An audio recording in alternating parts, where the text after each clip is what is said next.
everybody, today we're gonna be diving deep to a interesting dystopian novel called 1984 by George Orwell. Yeah. So the story starts off with the protagonist Winston Smith. His job is to rewrite documents whenever the party changes its narrative. While Winston was heading home to his Victory Mansions, the name of his apartment. Yeah. So Winston walks to his apartment, and the main feature of his apartment is a telescreen. It's like a TV, but it's way bigger, and it can never be turned off, only dimmed a little bit. And Winston starts to do a rebellious act, writing a diary in a small space in his apartment called an alcove. Writing a diary is illegal. It's a rebellious act to the party, and he'll be vaporized for it. While Winston is heading to work, he notices the 2 minutes hate. It's part of everyday life in Oceania. And in Winston's lunch break, he notices his coworker's sign. He thinks Sam will be vaporized by the party because Sam is way too intelligent for the party and it will take too much advantage. Mr. Parson walks up and joins their conversation and says that their daughter snitched on someone to the thought police and they're proud of him. But Mr. Parson isn't safe from the party because greed is still something illegal. Okay, while Winston's walking back home, he notices a girl looking at him, and he thinks that she is a part of the thought police and will count him in for his thought crime. So he's kind of scared of her. Winston gets a knock on his door by Mrs. Parson, but he thinks Mrs. Parson is part of the thought police, but she's just his neighbor. Mrs. Parson asks Winston to help with his plumbing, and he agrees. While Winston is working on the plumbing, he notices Mrs. Parson's kids playing around with toy shotguns. Winston reflects that kids are annoying and weird. Winston's actually married to a person named Catherine, but the party allowed them to separate because it was too much of a headache for them. Only separate, not divorced. Yeah. So when Winston is heading to work, the same dark-haired girl, Julia, her name's Julia, she handed him a note, and when Winston walks back to his apartment, he opens it, and then the note said 3 shocking words: "I love you." So Winston is shocked by this, and he thinks that the girl's just trying to get his trust so that she can bring him to the thought police. While Winston is walking in the Pearl District, he notices the same junk shop where he bought his diary from. He walks inside and notices the guy called Mr. Charrington. He's not that important here, but he will get important later on.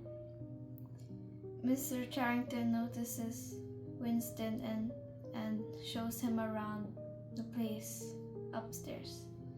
Winston notices a empty room with no telescreen. That means no privacy at all.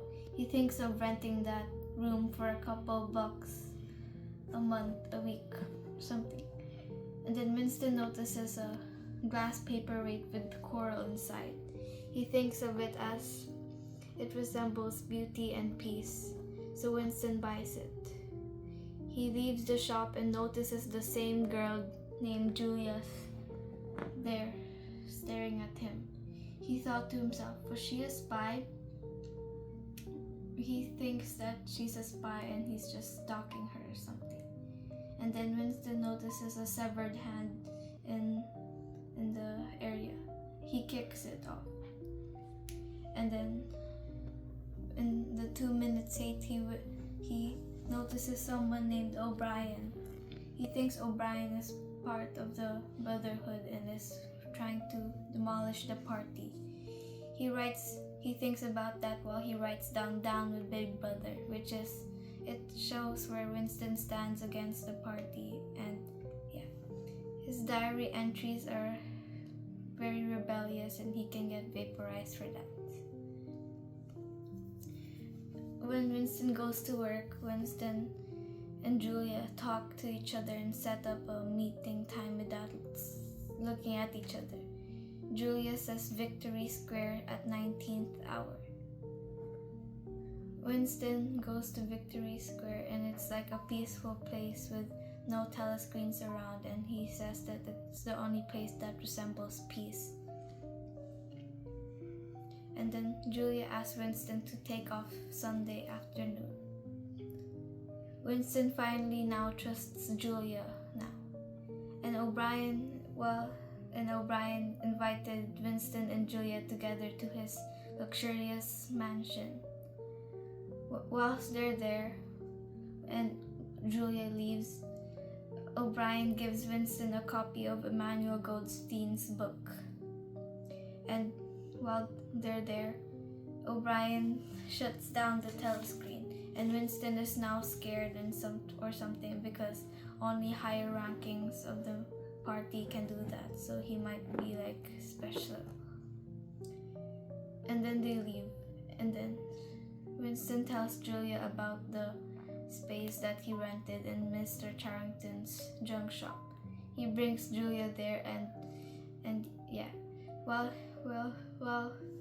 Winston is going to read the book that O'Brien gave him, soldiers march in the room and arrest both Winston and Julia. It turns out that Mr. Charrington was part of the thought police all along, and they've been tracking out Winston ever since he bought the diary. Now Winston is at the jail, his cell, and he sees O'Brien and says, "They got you too?"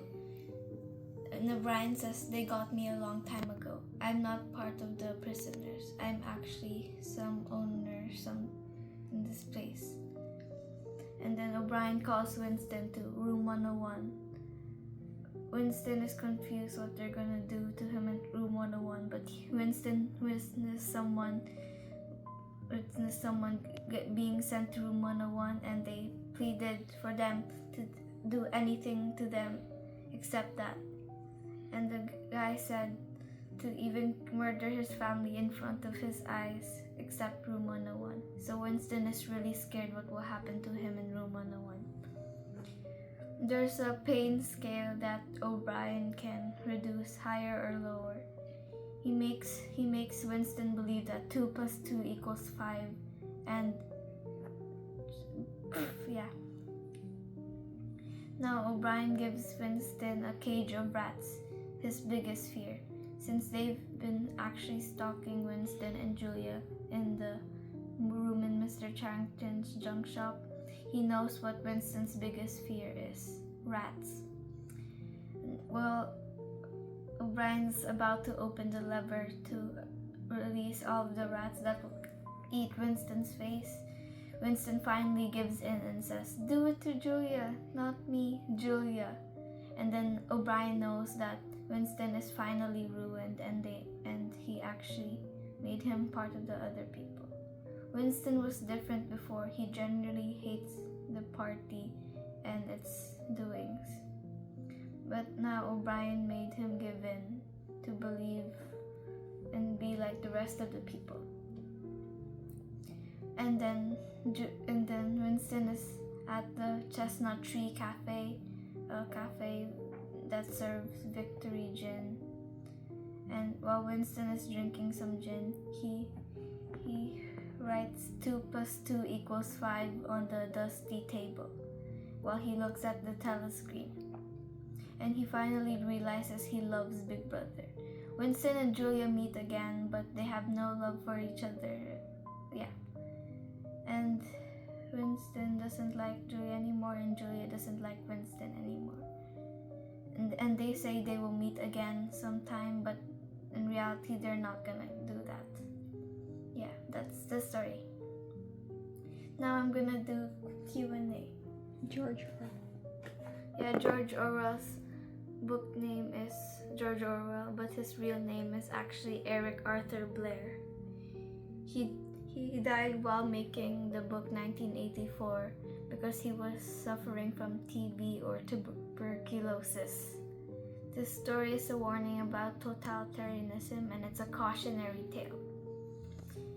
And George Orwell actually made the book in 1948, but the place-taking part in the story is actually in 1984.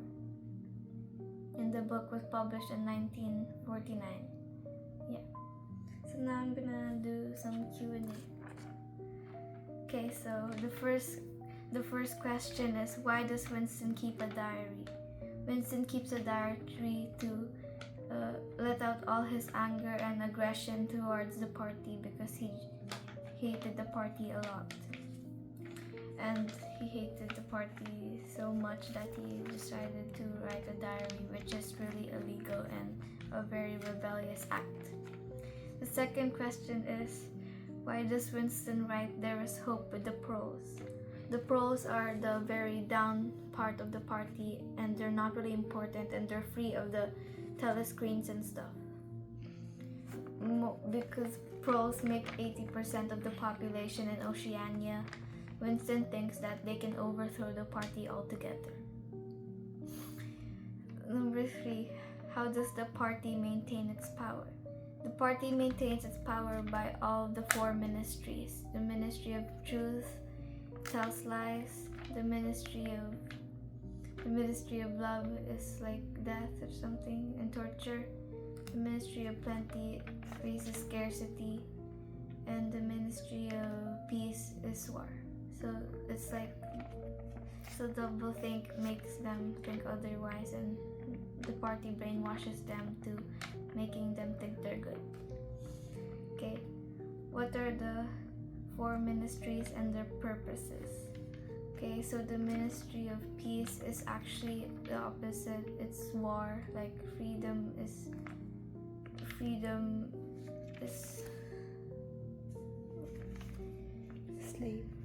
slavery is freedom, peace is war is peace, freedom is slavery, and something. Ignorance is strength. Yeah. Does Winston still have feelings for Julia after Room 101? No, it's because after Room 101, where Winston tries to face his biggest fear, rats, he says, "No, do it to Julia, not me, Julia." That's how O'Brien knew that he was done with Winston, and Winston was brainwashed to the party. So Winston and Julia don't love each other anymore because they both betrayed each other. Winston's reaction to Julia giving him a letter. So Winston was kind of confused and why Julia said that to him, because he never really knew Julia. He was just a co-worker to her, but the reason is because Julia knows how to spot a rebellious person, and she likes rebelling against the party. Why does Winston write 2 + 2 = 5 on the table in the ending? It's because Winston now believes the party's lies and he's a changed person. Now that's why he wrote 2 + 2 = 5 on the table. Winston's act of thought crime in 1984. So his act of thought crime is by looking at Julia weirdly.